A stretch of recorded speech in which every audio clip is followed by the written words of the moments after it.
Welcome to all student. आज हम करेंगे 11th बिजनेस स्टडी का चैप्टर 10। चैप्टर का हमारा नाम है प्राइवेट एंड पब्लिक सेक्टर और आज हमारा 5th लेक्चर है इसमें। और आज हम इसमें डिफरेंस पढ़ेंगे और साथ के साथ ही हम पब्लिक जो सेक्टर है उसके रोल ऑफ पब्लिक सेक्टर भी पढ़ेंगे, यानी कि पब्लिक सेक्टर का क्या रोल है। तो हम आज स्टार्ट करते हैं। उससे पहले आप मेरे चैनल को सब्सक्राइब कर दें।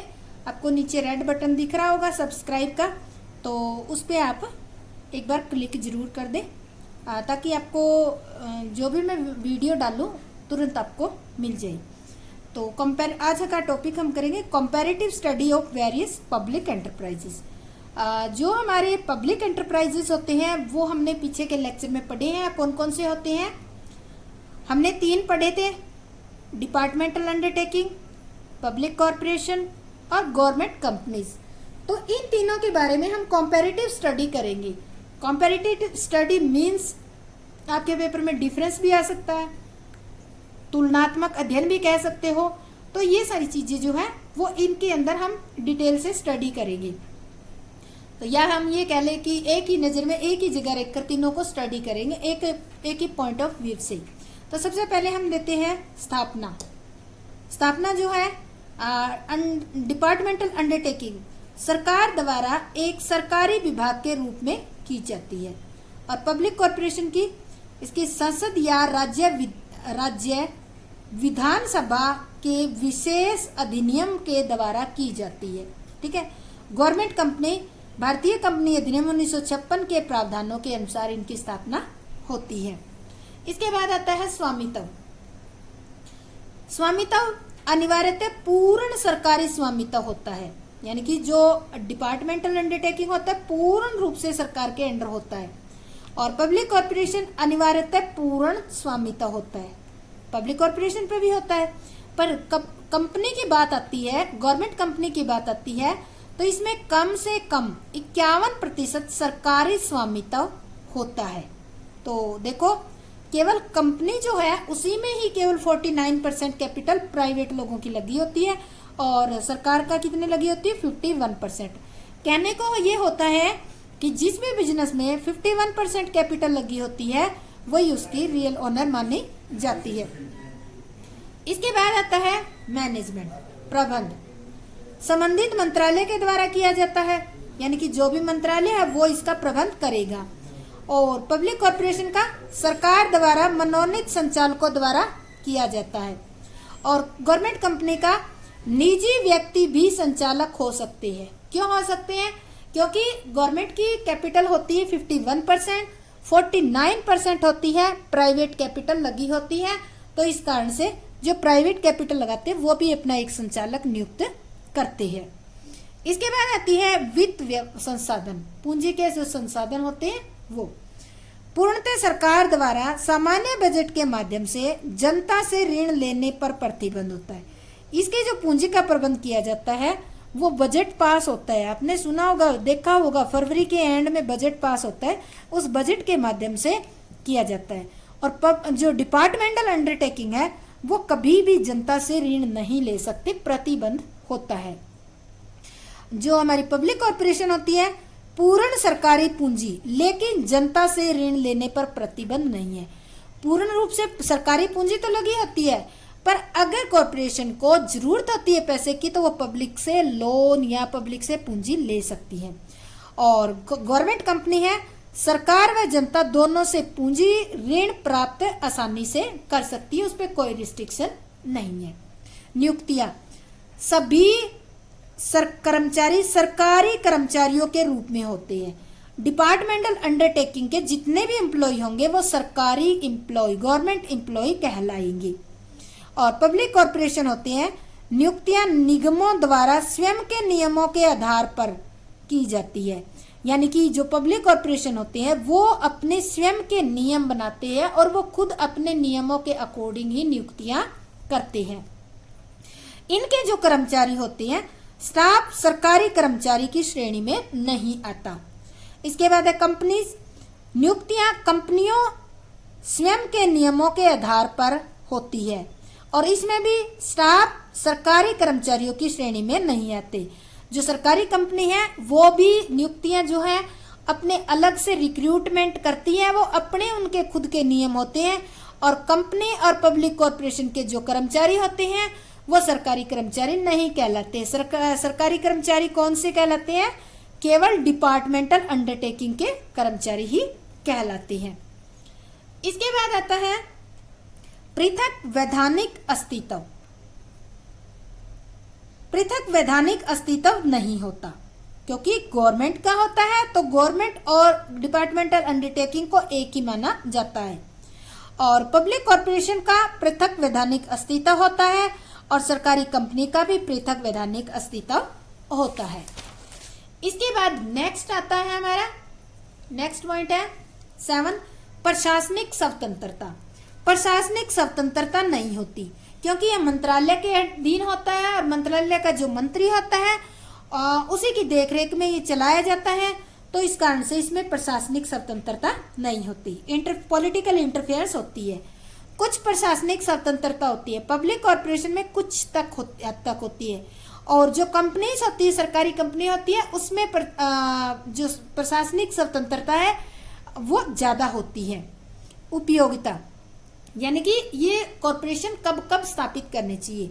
उपयोगिता, जहां गोपनीयता आवश्यक हो व निजी भागीदारी शून्य हो, यानी कि ऐसी फील्ड जिसमें केवल कोई प्राइवेट लोग पैसा लगाना नहीं चाहता है, जिसमें प्रॉफिट कम होता हो और सार्वजनिक सुविधा ज्यादा देनी हो तो, और या फिर गोपनीयता ज्यादा रखनी हो, तो ऐसा जो है डिपार्टमेंटल अंडरटेकिंग यानी कि गवर्नमेंट के अंदर ही ओपन किया जाता है। पब्लिक कॉर्पोरेशन, जहां सार्वजनिक हित सर्वोपरि हो व अधिक पूंजी की आवश्यकता हो, वहां पब्लिक कॉर्पोरेशन। और कंपनी के बारे में विशेषकर जहां आर्थिक गतिविधियों को बढ़ावा देना हो, जिस क्षेत्र में आर्थिक गतिविधियों का बढ़ावा देना हो वहां पर गवर्नमेंट कंपनी ओपन की जाती है।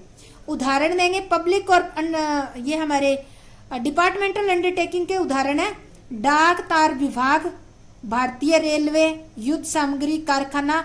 इनके अलग अलग मंत्रालय होते हैं, मिनिस्ट्री होती है, उसी मिनिस्ट्री के अंडर आते हैं और उसी मिनिस्ट्री का जो मिनिस्टर होता है, हेड होता है, उसकी देखरेख में या इनकी फेल्योर सक्सेस के लिए वो जिम्मेवार होता है। संसद में या राज्यसभा में संसद में या विधानसभा में उससे क्वेश्चन किए जाते हैं। पब्लिक कॉर्पोरेशन कौन से होते हैं? LIC, RBI, FCI, IDBI, ONGC, ये सारे क्या है? पब्लिक कॉर्पोरेशन कहलाते हैं। और सरकारी कंपनी के एग्जाम्पल लें HMT, HSL, STC, कोल इंडिया, ये सारे एग्जाम्पल जो है सरकारी कंपनी के एग्जाम्पल आते हैं। तो ये थे हमारे पब्लिक एंटरप्राइजेस थे, उनमें कंपैरेटिव स्टडी। इसके बाद नेक्स्ट हमारा आता है difference between public and private enterprises. अब हम करेंगे जो पब्लिक सेक्टर के एंटरप्राइजेस, पब्लिक सेक्टर या सीधा आप एंटरप्राइजेस की जगह ये कह सकते हो पब्लिक सेक्टर और प्राइवेट सेक्टर भी बोल सकते हो इसको, ऐसे भी क्वेश्चन आ सकता है। तो सबसे पहला इसका देखो उद्देश्य क्या है। पहला उद्देश्य है पब्लिक सेक्टर और ये है पब्लिक सेक्टर का, प्राइवेट सेक्टर का। इसका मुख्य उद्देश्य है समाज को विभिन्न सेवाएं प्रदान करना है, लाभ अर्जित करना इनका गौण उद्देश्य होता है। यदि आवश्यकता हो तो इन्हें हानि की दशा में भी चलाया जा सकता है। कई बार जरूरी हो तो लॉस पर भी पब्लिक कॉर्पोरेशन चलाए जाते हैं एंटरप्राइजेस। प्राइवेट में यद्यपि इनका मुख्य उद्देश्य लाभ कमाना है, फिर भी वर्तमान में इनके द्वारा सामाजिक उत्तरदायित्व को समझा जाने लगा है। जैसा कि आपको पता है आज के टाइम में अब जो कोविड-19 चल रहा है, इसमें बहुत सारी जो प्राइवेट सेक्टर है उन्होंने बहुत सारा दान दिया है, बहुत सारी हेल्प की है, अपने हॉस्पिटल्स के अंदर कोविड-19 का फ्री में इलाज कर रहे हैं, टेस्टिंग कर रहे हैं। तो इस तरह से ये आजकल अपना सामाजिक उत्तरदायित्व भी समझने लग गई है। नेक्स्ट आता है स्वामित्व। पब्लिक एंटरप्राइजेस, इन पर स्वामित्व पूर्णतः या अधिकांशतः सरकार का होता है और प्राइवेट पे इन पर स्वामित्व पूर्णतः निजी लोगों का होता है। संगठनों का स्वरूप, इनके मुख्यतः स्वरूप विभागीय उपक्रम, सार्वजनिक निगम और सरकारी कंपनी होते हैं। और प्राइवेट के इनके मुख्य स्वरूप होते हैं एकल स्वामित्व, साझेदारी, कंपनी, सहकारी समितियां, ये सारी इसके अंदर होती है। इसके बाद आते हैं वित्तीय संसाधन। वित्तीय संसाधन, इसमें पूर्ण या अधिकतर पूंजी सरकार द्वारा लगाई जाती है और प्राइवेट में इसमें पूंजी की पूर्ति निजी विनियोगकर्ताओं द्वारा की जाती है। सफलता की कसौटी, इसकी सफलता का आधार इनकी कुशलता है तथा कुशलता की लागत में कमी, उत्पादन में वृद्धि, किस्म की श्रेष्ठता आदि से मापा जाता है। कुशलता को कैसे मापेंगे? लागत में कमी हो गई हो, उत्पादन बढ़ गया हो, किस्म सुधर गई हो, तब माना जाएगा कि ये कुशल है। ठीक है। और निजी जो है, निजी उपक्रमों की सफलता का लाभ की मात्रा में मापा जाता है, लेकिन अब इनके सामाजिक उत्तरदायित्व का महत्व भी बढ़ रहा है, इस कारण से इनको उसकी तरीके से भी देखा जाता है कि जो सक्सेस होगा, ज्यादा प्रॉफिट कमा रहा होगा, वही क्या होगा, ज्यादा सक्सेस होगा। 7 नंबर पे है स्वायत्तता। स्वायत्तता मतलब होता है स्वतंत्रता। उपक्रमों की संचालन प्रक्रिया के नियमों एवं उपनियमों में बंधे होने के कारण प्रबंधकों की निर्णय लेने की स्वतंत्रता अधिक नहीं होती। यानी कि जो पब्लिक कॉर्पोरेशन होते हैं, इसमें जो गवर्नमेंट के द्वारा रूल रेगुलेशन नियम बने होते हैं, प्रबंधकों को उनमें ही रहकर निर्णय लेना पड़ता है, तो ये अपने तरफ से निर्णय नहीं ले सकते। उन नियमों में जैसा बताया उसके अकॉर्डिंग ही डिसीजन लेना है। संचालन, प्राइवेट में संचालन व्यक्तिगत आधार पर होने के कारण अथवा प्रबंधकों व स्वामियों का सीधा संबंध होने के कारण निर्णय लेने में कठिनाई नहीं आती और शीघ्र निर्णय लिए जाते हैं।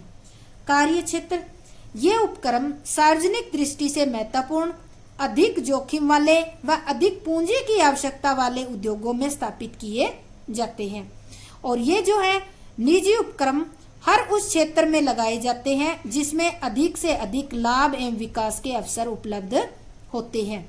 राजनीतिक हस्तक्षेप, इसमें अपेक्षाकृत अधिक राजनीतिक हस्तक्षेप होता है और इसमें राजनीतिक हस्तक्षेप कम होता है।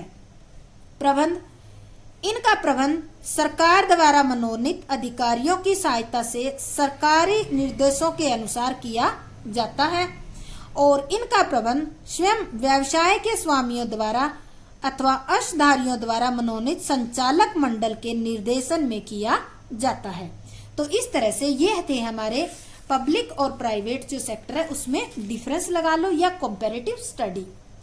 अब नेक्स्ट हमारा पॉइंट आता है सार्वजनिक क्षेत्र की बदलती हुई भूमिका, यानी कि वर्तमान समय में सार्वजनिक क्षेत्र की जो भूमिका है वो बदल रही है और किस तरीके से बदल रही है। देखो, सार्वजनिक उपक्रम देश के आर्थिक विकास के आधार होती है, क्योंकि जो मेन बेसिक जो एंटरप्राइजेज या उद्योग होते हैं वो सार्वजनिक क्षेत्र में ही खोले जाते हैं। इनके साथ ही इस बात से भी इनकार नहीं किया जा सकता कि इनमें अनेक कमियां तो हैं इनमें, इससे भी इनकार नहीं कर सकते। देश के संतुलित विकास के लिए इनकी समस्याओं या कमियों को दूर किया जाना आवश्यक है और इसी बात के मद्देनजर वर्तमान में इनके प्रति सरकार का दृष्टिकोण बदलता जा रहा है।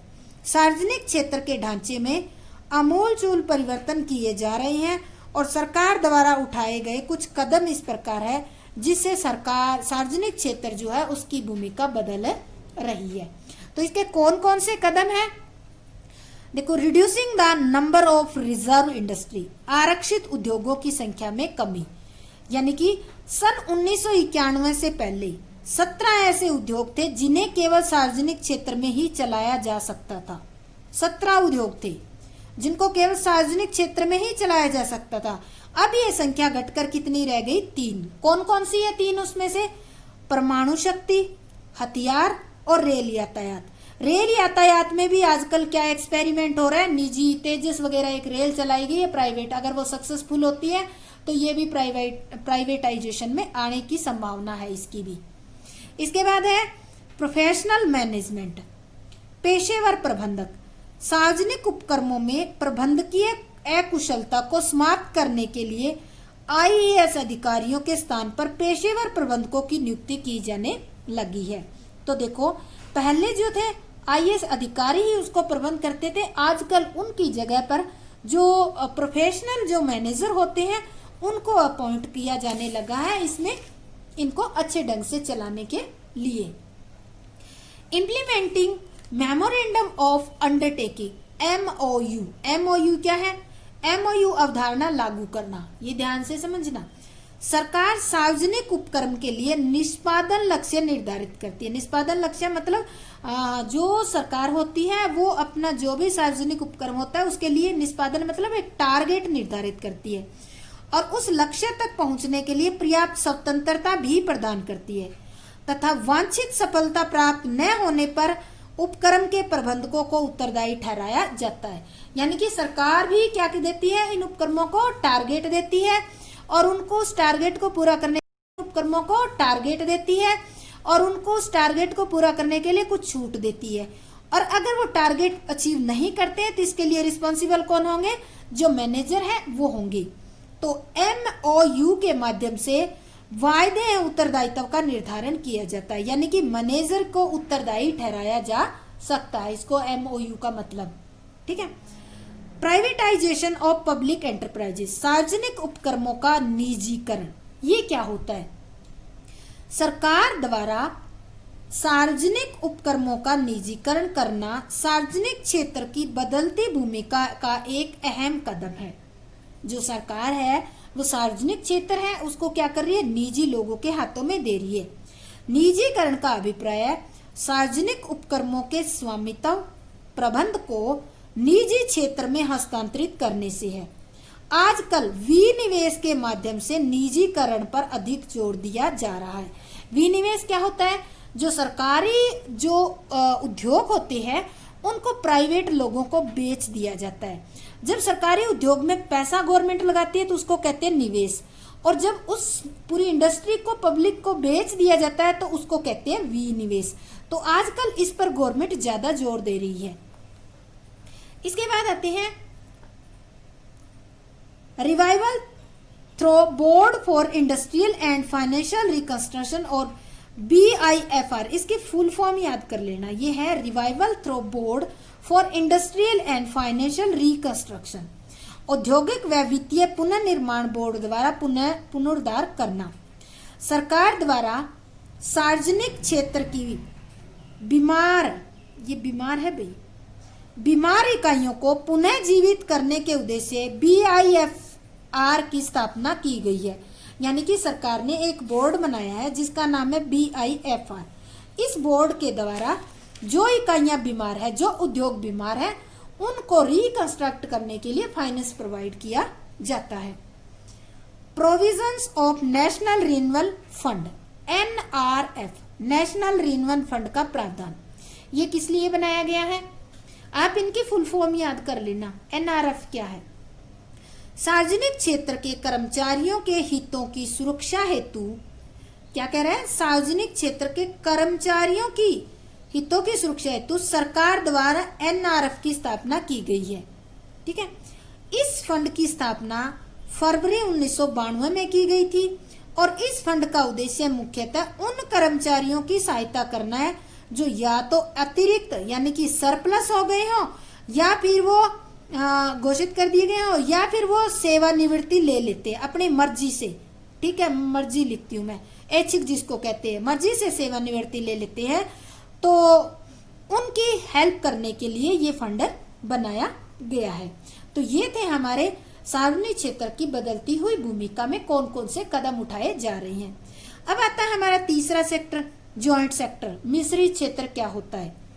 तो देखो, व्यावसायिक संगठन के स्वरूप मिश्रित क्षेत्र के प्रादुर्भाव का आधार मिश्रित अर्थव्यवस्था है। देखो हमारी अर्थव्यवस्था कैसी है? मिश्रित अर्थव्यवस्था है। जब हमारी अर्थव्यवस्था मिश्रित होगी तो सीधी सी बात है सेक्टर भी मिश्रित आपको मिलेगा। भारत में मिश्रित क्षेत्र की आवश्यकता सर्वप्रथम औद्योगिक नीति 1956 में यह कहते हुए प्रस्तुत की गई कि सार्वजनिक हित के उपक्रमों का विकास करने के लिए सरकार द्वारा उनकी अंश पूंजी में भागीदारी चाहिए। यानी कि विकास, सार्वजनिक क्षेत्र का विकास करने के लिए प्राइवेट लोगों की पूंजी में भागीदारी करनी है। सार्वजनिक क्षेत्र एवं निजी क्षेत्र के मध्य साझेदारी को ही मिश्रित क्षेत्र कहा जाता है। एक कोई उद्योग है, उसमें 51% पूंजी गवर्नमेंट की, 49% पूंजी लगी हुई है पब्लिक की, तो ये एक टाइप से एक साझेदारी है, गवर्नमेंट और पब्लिक की साझेदारी है। तो इसी को ही हम क्या कहेंगे, मिश्रित क्षेत्र या मिश्रित क्षेत्र कहेंगे, जिसमें गवर्नमेंट की और पब्लिक की दोनों की भागीदारी हो, उस क्षेत्र को मिश्रित क्षेत्र कहा जाता है। सार्वजनिक क्षेत्र एवं निजी क्षेत्र के मध्य साझेदारी को मिश्रित क्षेत्र कहा जाता है। केंद्र सरकार के निर्देशों के अनुसार इन कंपनियों में अंश पूंजी का बंटवारा निम्न प्रकार होता है। अब देखो अंश पूंजी कैसे कैसे लगाई जाती है। देखो अंश पूंजी कौन कितने लगाएगा, सरकार 26% लगाती है, निजी उपक्रम 25% लगाते हैं और जनता एवं वित्तीय जो संस्थाएं हैं वो 49% पूंजी लगाते हैं। इसके कोई एग्जांपल लेते हैं, मद्रास फर्टिलाइजर्स हो गया, गुजरात फर्टिलाइजर्स हो गया, ये आपके सार्वजनिक क्षेत्र के ऐसे उद्योग है जिसमें गवर्नमेंट और पब्लिक दोनों की साझेदारी है, या हम ये कह सकते हैं कि मिश्रित क्षेत्र के उद्योग है। तो ये हमारा chapter public, private and public sector है, आज हमारा कंप्लीट हो गया है। अगर आपको इस चैप्टर के वीडियो अच्छे लगते हैं तो लाइक करें और सब्सक्राइब जरूर करें। सब्सक्राइब की बटन देखो आपके नीचे, वीडियो के नीचे दे रखी है, रेड कलर की है, आप उसको प्रेस कर दें और बेल आइकन को ऑन कर दें ताकि जो भी वीडियो मैं अपलोड करूंगी वो आप तक तुरंत पहुंच जाएगी। और मैं +1 और 2 कॉमर्स का पूरा सिलेबस इसके ऊपर अपलोड करूंगी स्टेप बाय स्टेप, और उसके बाद मैं कंपटीशन से रिलेटेड भी इस पर वीडियो पोस्ट करूंगी। +2 लेवल पे SSC, HSSC, Haryana board, Haryana GK, इस तरह के। तो अगर आप यहाँ तक देखते देखते आए हैं तो इसलिए आपका बहुत बहुत धन्यवाद। जय हिंद, जय भारत।